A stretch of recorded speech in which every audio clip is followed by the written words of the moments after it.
Welcome back. My name is Athena from DreamForgeAcademy, and I will guide you through this lesson. A reliable workshop prevents tool failures from being mistaken for code failures. Learners install the stack manually once, then use the automated preflight for every later checkpoint.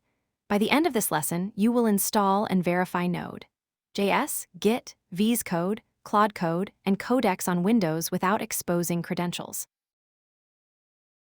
Use this working model before touching implementation. Install tools from official sources and verify each version. Use PowerShell as the primary Windows shell. Authenticate agents through their supported sign-in flows, never pasted secrets. Run one preflight report that separates installed, missing, and optional tools. The detailed course material explains the vocabulary and shows how these ideas connect to the visible product result. Work through the lesson in a controlled sequence. Install core tools, then restart PowerShell, then verify versions, then authenticate agents, then run preflight. Pause after each stage and inspect the result. This prevents a long agent run from hiding the first incorrect assumption or expanding into work that belongs to a later lesson.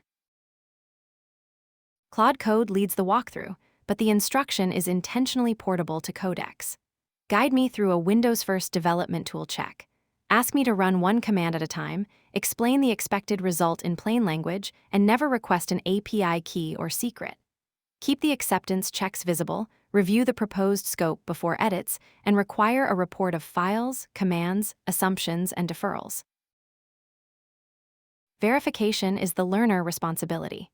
Confirm these observable results. Node version succeeds, Git version succeeds, code version succeeds, at least one agent launches. The preflight contains no secret values. Also preserve this safety boundary.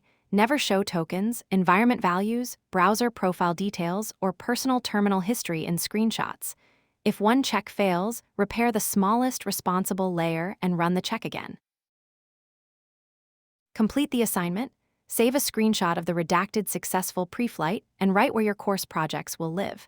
Then personalize the safe creative layer. Choose a readable terminal theme and a workspace location you can find again. Do not customize commands. Keep the project ready for the next lesson. Thank you for watching. Follow along using the course material and complete the lesson assignment. I will see you in the next lesson.